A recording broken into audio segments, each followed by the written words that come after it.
Michael Kirby is one of Australia's most decorated and internationally respected jurists.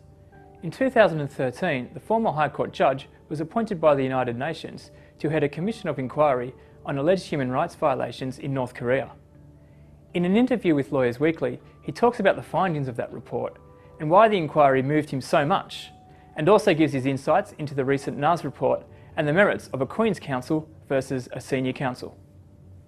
Michael, if you could first tell us about how your role as the chairman of the UN report came about, and were you surprised when you were first asked? I was actually. I was at a conference in Herstmonceux Castle in the south of England, and I received a phone call asking me to contact the office of the then Foreign Minister, and I did so, and so I was asked about whether I would be available, and I said I'd have to consult my partner about it. But having done that, I let them know, yes, my name could go forward. I don't know where the idea came from. I think it came from inside the office of the High Commissioner for Human Rights. But whatever the source of it, I accepted. I was appointed to the chair, and then we got to work, and it's been all systems go ever since. You said that part of the testimony you heard moved you to tears.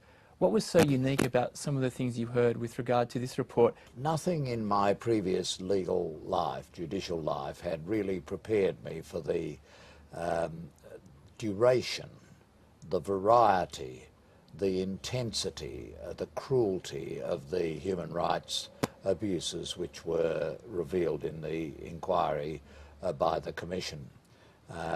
The fact is that since North Korea was established after the Second World War, it has become a really serious totalitarian state. It has cut itself off from most of the rest of humanity.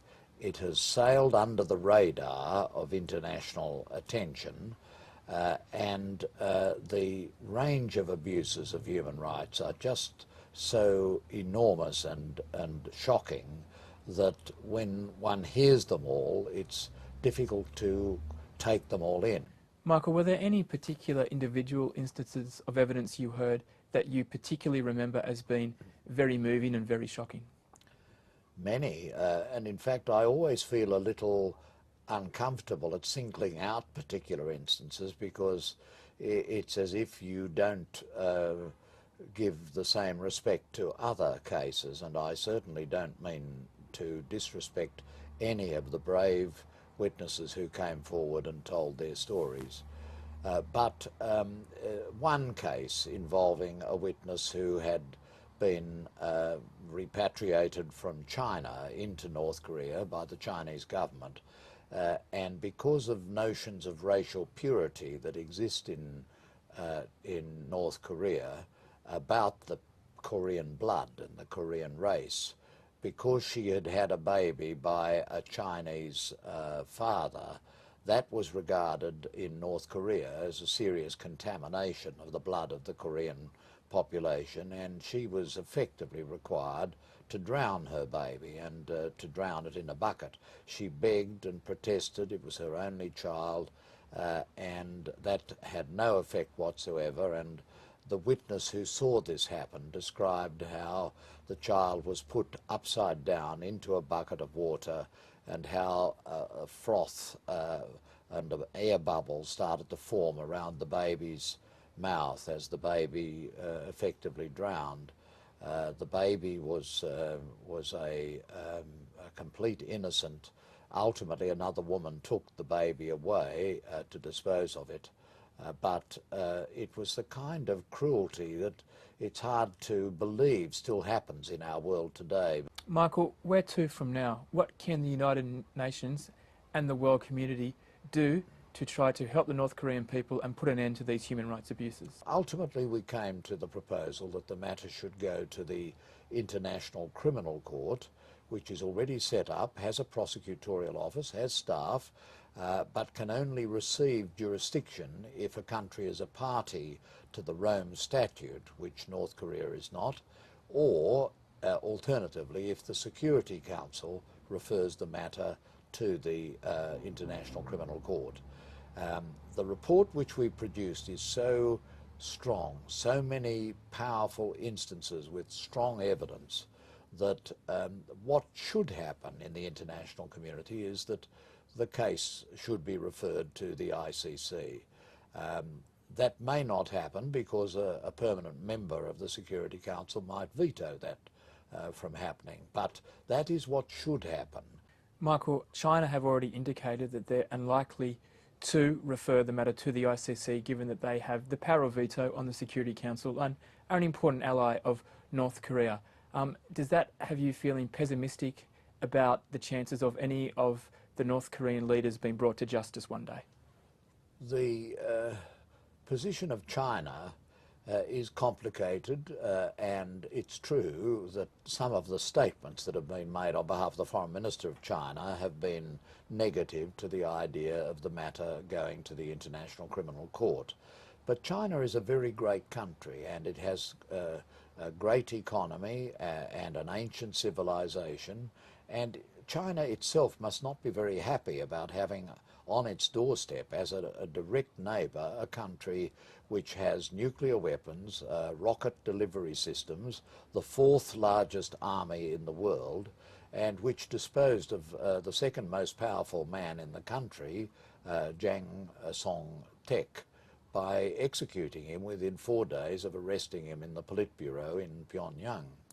And therefore one doesn't know exactly what's going to happen in this matter, but that will be played out by politicians of states and by bureaucrats and officials.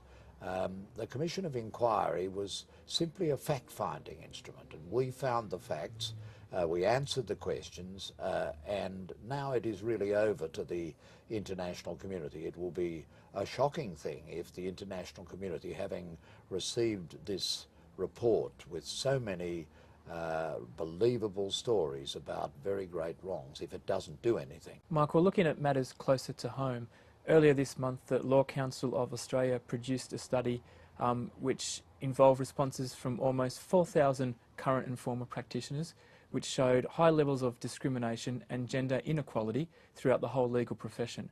What do you think the profession should do to make it a more pleasant place for women and to promote more women into senior positions? I do applaud the fact that Lawyers Weekly has kept up this battle. I'm sure it must drive some of the older members of the legal profession, but not myself, crazy about the way you keep drawing attention to the disadvantages that women still suffer in the legal profession.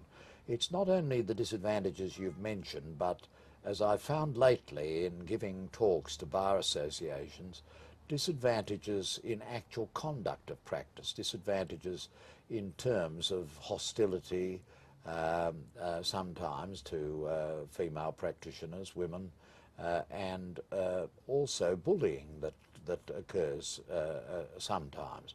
These are minority problems, but they're not nice when they occur, and we've seen in statistical material, some of which I've read in Lawyers Weekly, of the fact that depression, even rising to the point of suicide, is much higher in the legal profession than it is in other professions. It's about 4 times as high amongst law students than it is amongst medical students. Now, that's a very curious statistic, and it's one which should concern all lawyers, and especially leading and senior lawyers, and we've all got to address, as you say, how we can make our profession a more welcoming place, a place which is efficient, looks after the interests of the clients, but also looks after the interests of the practitioners themselves. Michael, Victoria has recently followed the lead of Queensland in giving silks the option to revert to a QC post-nominal rather than the SC post-nominal. In New South Wales, there's currently an inquiry underway as to whether the New South Wales Bar should also look to adopt the QC post-nominal as well. From your perspective, do you think that it's more advantageous for the Australian legal profession to have QC post-nominals for silks as opposed to SC? Well, now there are some people out there who would think of me as a red-hot radical and as a dangerous disturber of settled things, but in fundamentals I'm actually quite conservative. Whilst Australia is a constitutional monarchy, I see no problem with our having our senior lawyers called Queen's Counsel or King's Counsel, as they have been for centuries in our legal tradition. It's a proud tradition, and myself, I would not be in the slightest disturbed to see that restored, so long as those who have the post-nominal SC can keep it if that is their wish. Michael, it's been a pleasure. Thank you for your time.